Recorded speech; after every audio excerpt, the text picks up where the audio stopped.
Pistons.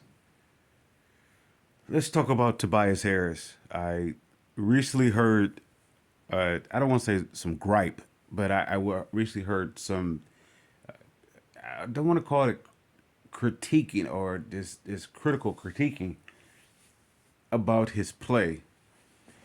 And I want to say that it's going according to expectation of Tobias. Now, I went in saying Tobias will give me at least 15 to 18 a game.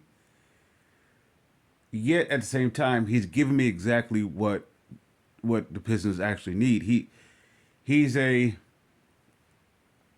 he's a glue guy, if you will. It put me in the mind of when the Pistons going to work crew was first being established.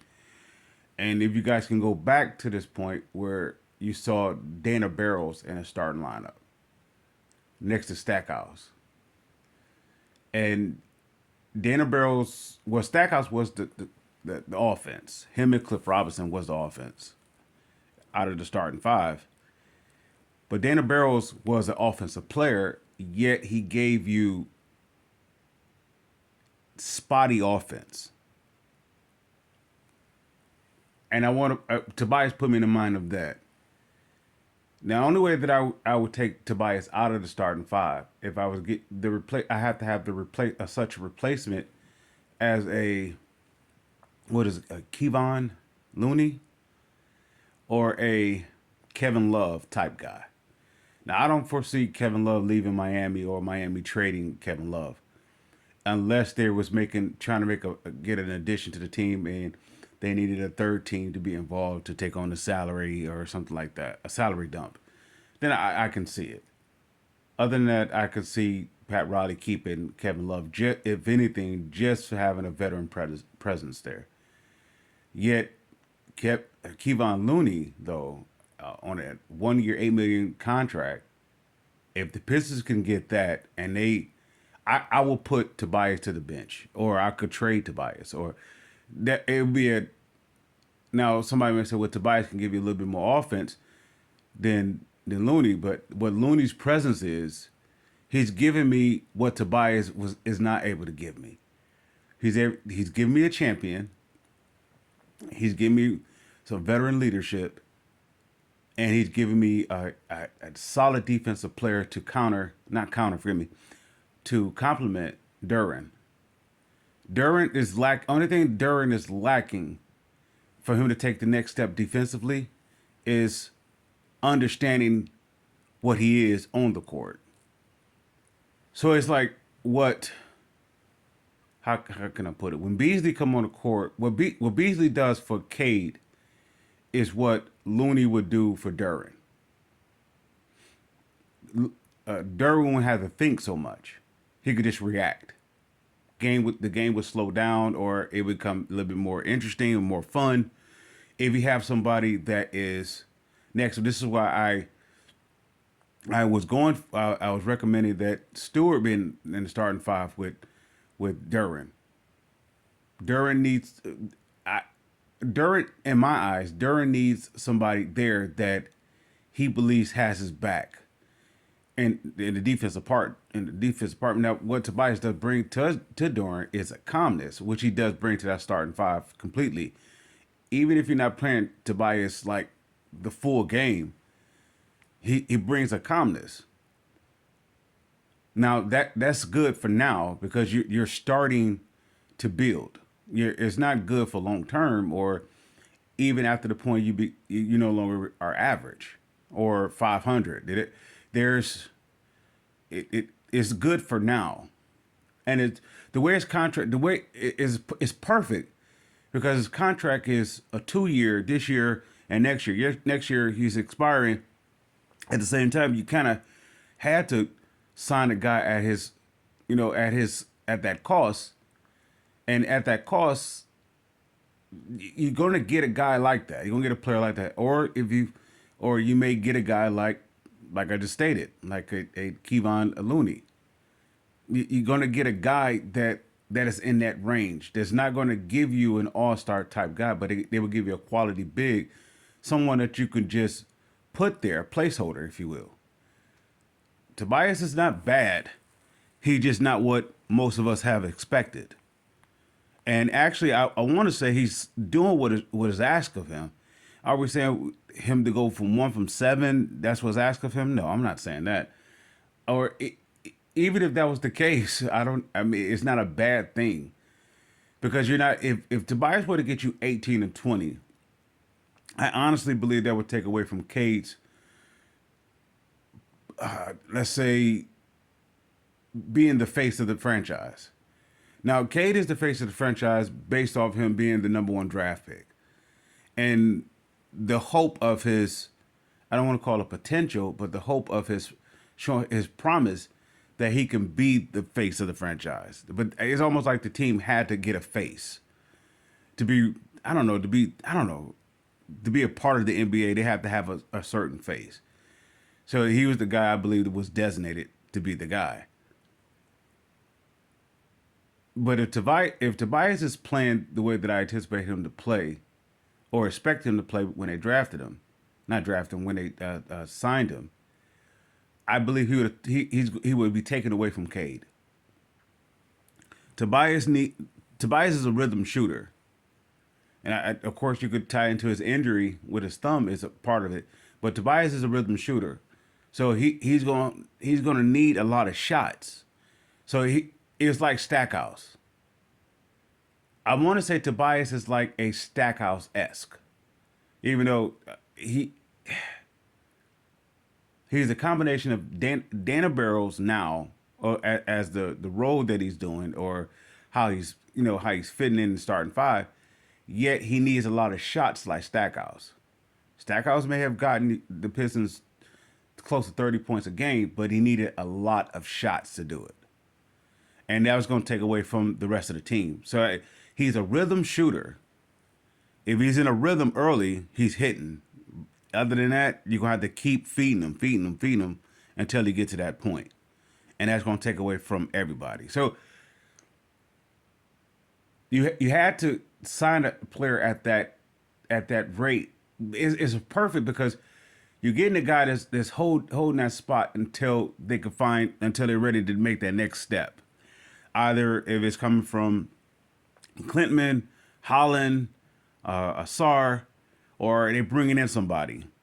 Through the course of the deadline, or even in the off season, Tobias is perfect. His contract is perfect. What he offers is perfect. It's the perfect situation right now. So I can foresee him, if everything goes well this year. Let's say hypothetically, if Golden State is in a trade mode for another quality player to play in Golden State, and they have to dump out Looney's contract, Pistons should be the first one to call.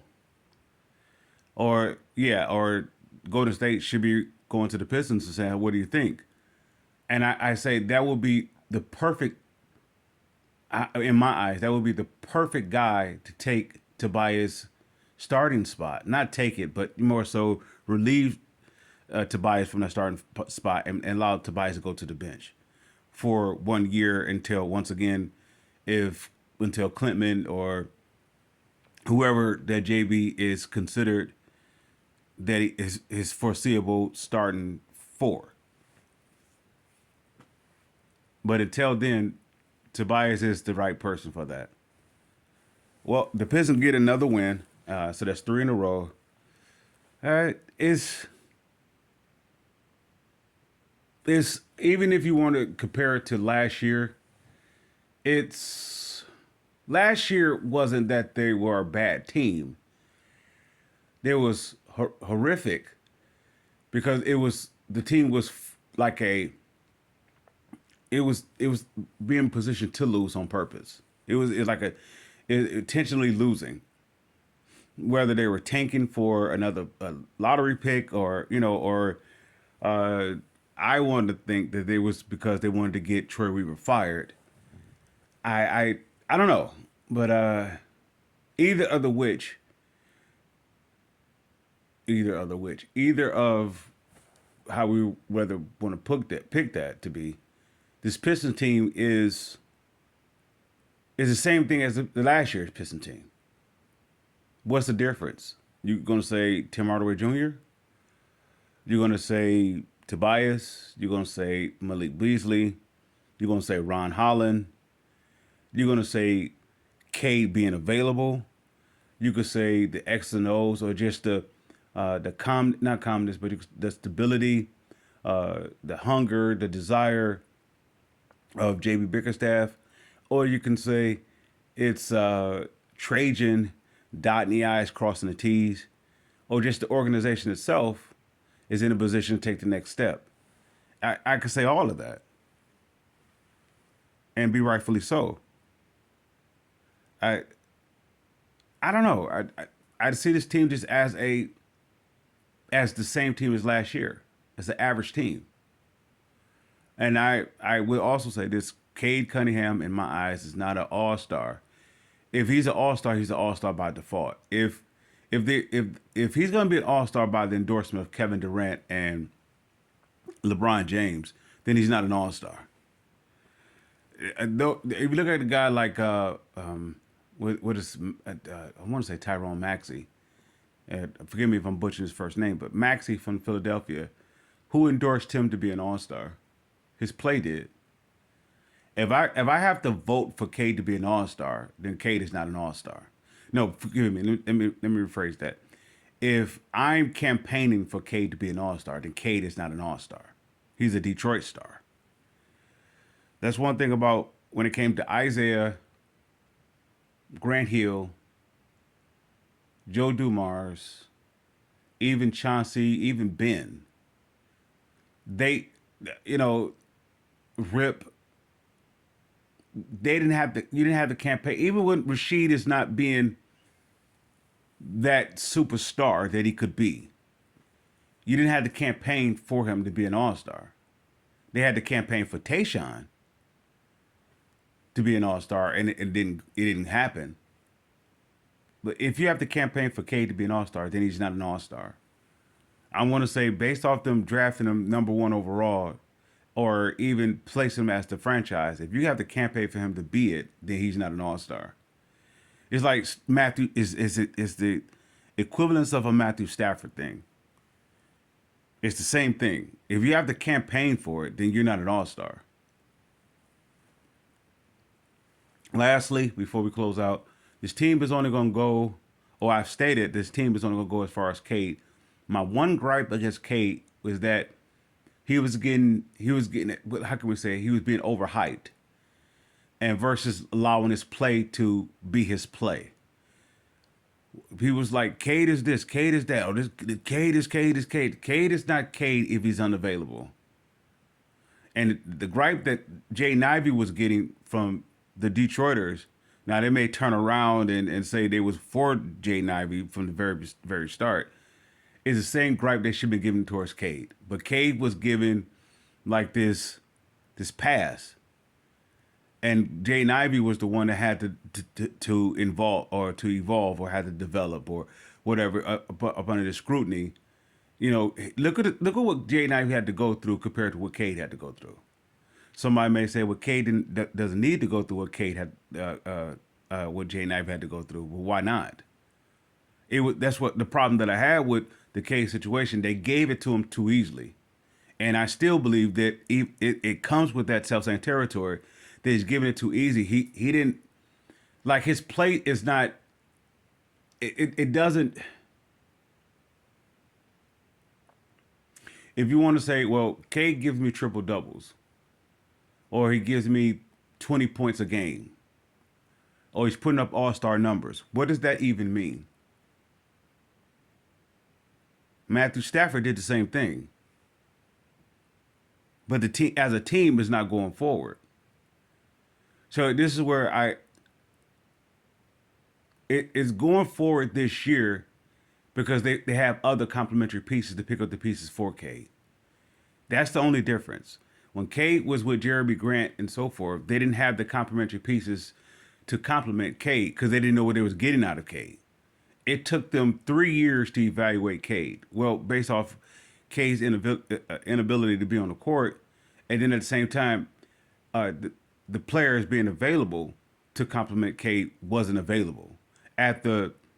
I don't want to say at the price tag, but at the positioning that the Pistons can get those players. They just at that position they was able to do it. This year they was able to. Okay, they brought in last year Grimes and I want to say it was another Malik Burks. Not Malik Burks. Forgive me, Alec Burks. So whoever that it was, they brought Grimes in from New York. It was a part of that. If I'm not mistaken, it was part of the Bojan trade. Bojan, Bogdanovich trade, and so it was able to. Dallas needed Grimes, and it was perfect for Tim Hardaway. Tim Hardaway Jr. was the perfect complementary piece for the Pistons at the price tag. It was the perfect trade, and the Pistons. That's the only difference between Cade's success this year and last year's success. The Pistons, it was more in a position to get him complementary pieces. They was able to pick up a Ron Holland who helps out Cade.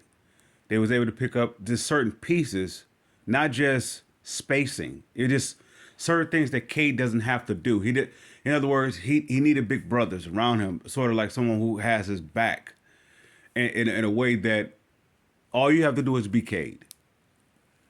And first time of his 4-year career, he's able to be that. So it's just working together. It's not that Cade is taking a big, huge leap this year. It's just the first time that he's able to be himself.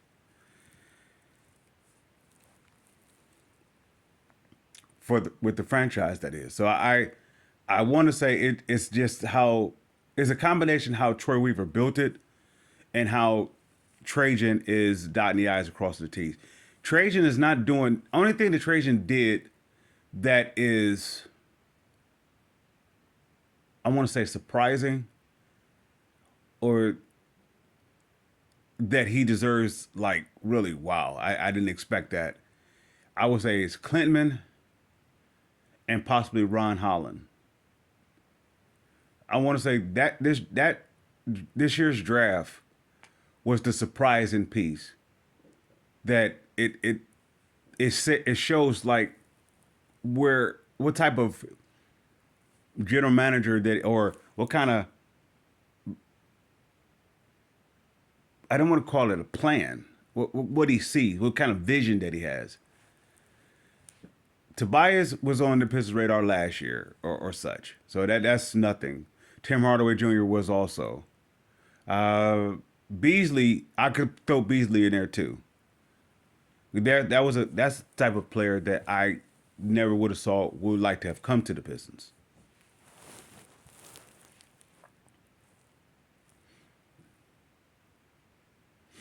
So it's just working together. That's all it is. At the end of the day, this still is an average team, and I'm going to go on a limb by saying that it's 4 players that I would like to see the Pistons to target right now, if they possibly can. And I believe they can get it without giving up anything, just with the cap flexibility. I would say Kevin Love, if Miami's willing to let him go. I would say Kevon Looney, if Golden State was willing to let him go. I'm going to say Brandon Ingram. And if not, the large fish to catch, it will be Zion Williamson. They may go in inquiring about Zion, but they may come out with Brandon Ingram.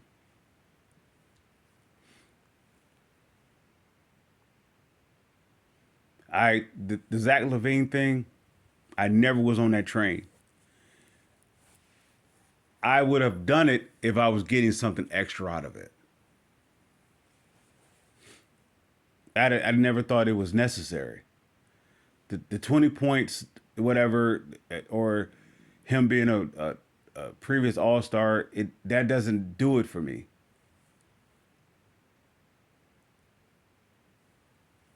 And as much as a person may say, well, K needs another complimentary scorer. He has that in Ivy.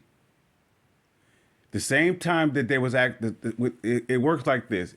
The same that they was asking for the Pistons to give Cade time to get healthy, to be the face of the franchise.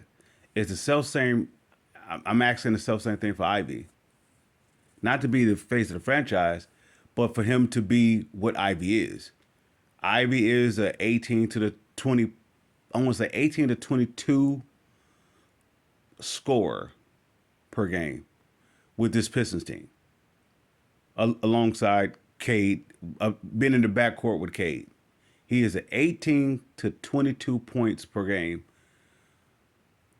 player for the Pistons, and that takes time because he's been asked to. It's like Joe Dumars when he came to the Pistons. Joe Dumars was a scorer at McNeek State, and he was I guess I want to say he was the guy at McNeek State. Yet he's coming next to Isaiah Thomas, so that's going to take a little time. Yet he was able to. Isaiah was getting what 17, 18, or maybe 19 a game, and Joe Dumars was right there next to him. It took a little time, and I want to say it's like this. Put me in the mind of that. Well, with that being said, I rambled enough. Pistons fans, I salute. Oh, one more thing. You guys, as much as y'all seeing Cade become a star right in front of your eyes, you guys are looking at Asar Thompson becoming a star right in front of your eyes. While his condition is getting back and his mental, his psyche, so to speak, of his past situation, if once that's coming to form, you seeing his jump shot come to form. I don't know if you guys are watching this mid range, like not it's not a pull up, but it's like a fadeaway. It's a shot that it's not a standstill shot. Yet you're seeing it on the move. It's weird how he's shooting. Not it's not that he's intentionally doing it. It's like